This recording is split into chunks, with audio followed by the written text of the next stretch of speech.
Then we've got the terrible team. So the worst Premier League team of the season. So for those watching, some of these shouts might be because they're underperforming at the level or just because they've had terrible seasons. So firstly, goalkeeper. I went with Leicester's goalkeeper, Ward, I think he's called. It is, yeah. Obviously, my knowledge won't be the best knowledge because I haven't watched all the teams this season. But in the games I've watched from Leicester, what a downgrade he is in Kasper Schmeichel. He is awful. I don't rate him at all. They leaked so many goals, Leicester, and of course, obviously, we're getting to the defence shortly, but the goalkeeper's terrible. I don't rate Ward whatsoever. You need somebody in there that's a good shot stopper, can keep you in matches. He's not really that player.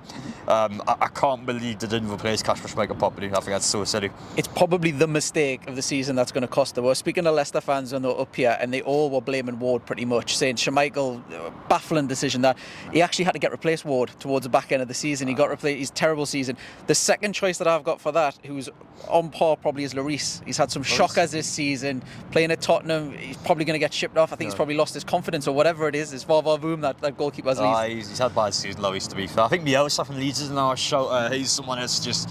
I mean, his first season in the Premier League he was alright, but he's never really your player you would probably expect to keep you in his matches. Lloris has had a terrible season though. Obviously he's left France Tottenham international, now. it's crazy. Captain of the team as well. You can't have the captain playing that bad. He got subbed off against Newcastle. That's crazy, you know. He's been quite bad. I will go with Ward though because I think that result actually got them relegated. Yes. Whereas I think even with a better goalkeeper, I still think Tottenham would have dropped out of European football. Harry Kane's the only reason they've actually got that high up the table. Yeah, I 100% agree with you. So left back, I went for Cucurella for that one. Come in, loads of promise, signing from Brighton. Everyone thought he was fantastic. He's had an atrocious season.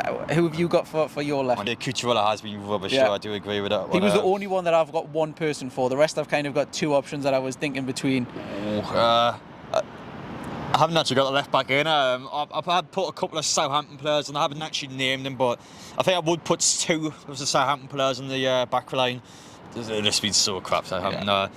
So, I mean, I don't know, my knowledge isn't the best, to be honest. So I'll put a Southampton player in that tradition. I'm not really sure which one. I haven't watched them enough to really comment. No worries. Then we'll go on to central defenders. So I've got a few here that I've chosen that could be in this team. So who have you gone for? Well, you're probably going to have to put Southampton, Leicester and Leeds players in there. I think Pearson from Leicester, I remember his Liverpool match. I mean, he actually had a good game at Anfield. We're winning 1-0. He scores 2 own goals. They lose 2-1. I mean, what on earth is he doing? I think you're always going to be putting a Leicester player in there somewhere. I think Pearson has been rubbish. Such a key issue, Leicester not having that defence sorted out. So I think he's one. And as for the second one, I haven't named any, but I would put a Southampton player in there again. There's just been so crap. Yeah, I mean, I've got three. You can't really argue with relegated teams, but I've got Harry Maguire, who's obviously his downfall this season's been ridiculous. They're on about paying him to leave at the moment. Got Koulibaly, who we were actually linked to at one time. He looked like one of the best defenders in the world, and then he's joined Chelsea, and the dip has just been atrocious. I think he's the worst team. I think Koulibaly is harsh now, you know. I definitely don't think he's worst team. I mean, maybe if you look at these, I guess these projections and what you might have thought you could do, but I think he's been okay. You know, I don't think he's been that bad. And well, the fourth one I've got as well is Langley as well from Tottenham. So he joined from Barcelona. If you come in from Barcelona to Tottenham, you'd expect to have a good season. Langley is always a real one because I didn't really rate much of Barcelona anyway. Then you came into Tottenham, you kind of just what I expected. I mean, I guess somewhat you could agree with that, especially the money paid, but.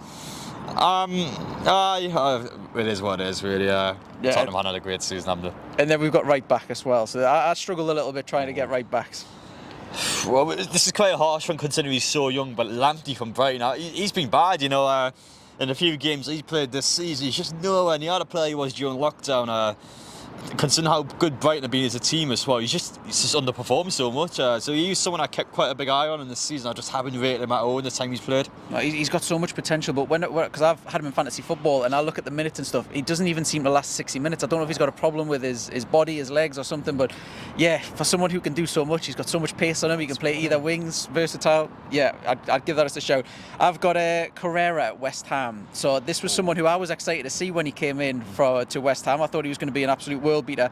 Really, really struggled. And the other one that I've got is Rob Holding, which is I've kind of had to drag over as a right back. He doesn't seem Arsenal are going to have to move him on, surely. He doesn't seem No, anybody he's else not good enough Arsenal. Yeah. Again, no, probably a little bit too harsh, I would say, for the worst team of the season, but it's a opinion. Yeah, it's all opinions this one. We'll want to know what your opinions are as well, so let us know in the comments below. Central midfield, who we got? I got Wilfred Ndidi, and I can't believe his downfall. I rate Ndidi so much. I think he's such a good player. And then this season, he's just been so bad. Like, I think he's, again, one of the key issues Leicester been so bad, because the midfield is an absolute shambles collectively as a team. And I think Ndidi's a big part of that, because he's going to be that player you need in front of your back line, somebody that's going to keep you in matches, and he's just, I don't know what it is with him, he's just been so bad. There's been a few of them. If you look at the Leicester team, you look at Daka, he came in 2 seasons ago, was fantastic. You've got Inacho, he came from Man City, was supposed to be really good. Tielemans has kind of dropped off a lot. A lot of them at Leicester have just dropped off. I don't know if it's coaching, I don't know if it's what it is, but yeah, 2 years ago Leicester, current Leicester, a lot of the players the same, but all dropped off. No, it's mental, isn't it? Yeah, I definitely would have put him in. I went with Klitsch as well from Leeds. He hasn't played as much, but again, he was meant to be one of Leeds' key players, and he's just crap, to be honest. He's not good at all. Yeah, I mean, I went for Calvin Phillips. Hard, really, because he hasn't had a lot of minutes, but for someone who's an England international, you'd expect him to be playing a lot more. You'd expect performances. Surely he's going to have to be knocking on the door to get out of Man City, surely. That's an interesting one, actually. I wouldn't necessarily say it's his fault, to be honest. Well, I don't know how to be. I went anyway for City because they signed him, and then all of a sudden they didn't want to use him. I think Phillips is good. I do like him a lot. I definitely would take him to Newcastle. Would you put him in the England team if you've got a full starting 11? Does he make your 11? No, definitely not. Well, I don't know how he gets called up, to be honest, because how can you call a guy who's played, 90 minutes all season long? It's ridiculous. The Southgate effect, that's all you can really put that down to. Well, the point of your national team is, especially with the qualifiers, is you get players in who are based on performances, and he picks a guy who doesn't play at all, so it just baffles me. Yeah, I mean, the other one that I've got here is Tielemans as well, which, considering I was so impressed with him, it's more to do with the fall that he's had. I mean, again, speaking of Leicester fans, when he's on a free transfer, I was thinking 6 months ago, we need to get him, comparing him almost to Maddison. I thought there's not much between them, might as well have him on a free rather. So disappointing this season. He seems like he's down tools a little bit. I mean, you can put more for Leicester teams, really. Yeah. I think with Tielemans, he's a player I kind of always wanted to leave Leicester, I think, especially the last year. The problem is when you got super wages on him, the fact that he's I guess a desirable player. He's someone who knows what he's doing. He's just waiting his contract out, really. When he's got no interest to stay at Leicester, he shows up the pitch. He doesn't care one bit. What's his level? Where do you reckon he could get a move to? Are we thinking Aston Villa? Are we thinking top 6? Are we thinking? I think he's good enough for Champions League. I actually think he is, but obviously based on the season he had, he definitely doesn't deserve to play in Champions League. Will that put the teams off though? I think it was a little bit, yeah. We see his attitude like that, and he's putting into crap half-arsed performances, and who's going to want him? No one's going to want him. So at the minute, he probably will have to be humbled a little bit. I think he probably will go to a team like Villa. I think Villa is a good shout for him. A team that's probably confident to up at league levels, and then gradually over time he puts a good season in, then he can look at playing higher. But based on the season had Leicester, he doesn't deserve it. Yeah, 100%, I'd agree. So wingers as well. Who we got for this? I put Aubameyang in for Chelsea. I've been what a shocker this season. Chelsea bigged him up so much when he first came in. He was somebody that I mean, obviously was good at Barcelona. Was class at Arsenal a few years ago, and I thought, you know what, Chelsea. There's some good players behind him. I think he can do a good job. I mean, he just playing a team that has no strike. That says so much about him. He's crap. I mean, the last, was it 2 years or something now? I'm very reluctant to say this, but you see the people coming in with the Lamborghinis and all this and stuff. It seems like his eyes have been taken a little bit off football, because he played himself out of Arsenal to the point that let him go for free. You don't really let a massive asset like that go for free. Went to Barcelona, didn't really perform there, and now he's come to Chelsea, and he doesn't even look like a striker. It doesn't look like the same player. It just seems like he's lost interest. Yeah, it's just the thing, even if you not spend much money in the Batman, you still do a job, you would think, but he just doesn't do that, so he just has to be in the worst team this season. Yeah, I mean, I've got him as my striker. For wingers I've got either of the ones in Man U. I've got Anthony, who has just not lived up to that price tag. When he came in, he had the weight of the world on his shoulders with the price tag, really not performed. And then Sancho as well. We know he's had his off-the-field issues, so maybe it's not partly to his blame. But from a footballing perspective, such high hopes for him this season. Thought Man U were going to be absolutely lethal with the front three, and just not really lived up to it. So either one of them, really. They're interesting ones, actually. Sancho, I think, is definitely close for me.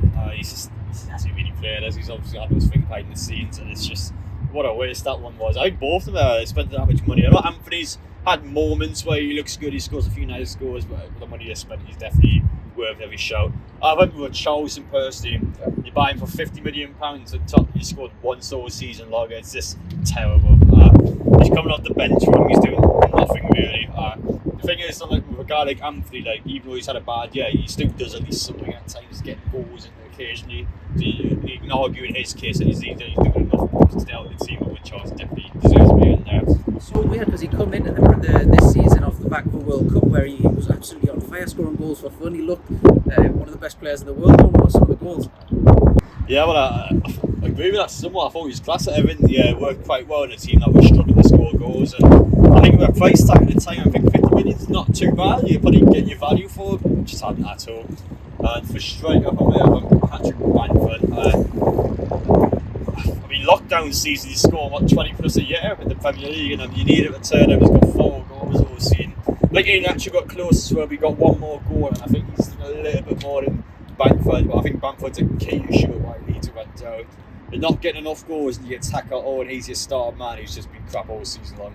Yeah, I mean, so I've went for Aubameyang for my striker, so for the other winger that I've got is one. Fantastic season last season, loads of assists, loads of goals, fantasy football, God almost. But this season, along with the rest of the West Ham, just collapsed this season.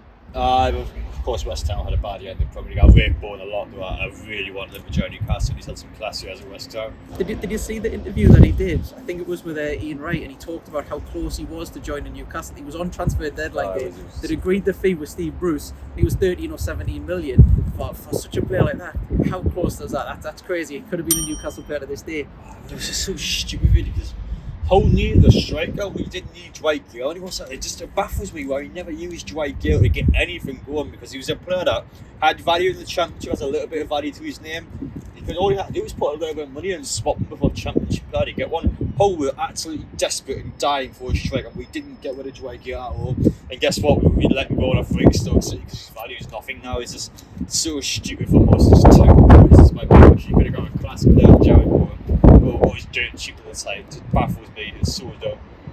Yeah, absolutely crackers. I mean, for everyone watching as well, we're going to be flashing up Adam's team and my team as well. We want to know what your thoughts are of each one and what changes you would make as well. Other than that, thank you very much for your time. Obviously, check out Adam's channel. Fantastic. One of the biggest in Newcastle. And thank you very much for your time as well. Appreciate it, thank you very much. I'm glad it's been well. I fell off the rooftop. I'm actually terrified up here, but no, it's been good. We'll turn the cameras around in a sec. We'll get the full view of this. This is one of the most beautiful. It just shows Newcastle offices, how beautiful that it is, the skyline, everything. So a special thanks again to Sandman Signature and Shark Boy. You can go there with your Wing Wednesdays for all of the matches as well. Check them out, and we'll show you around Newcastle now. Thanks again. Cheers for you.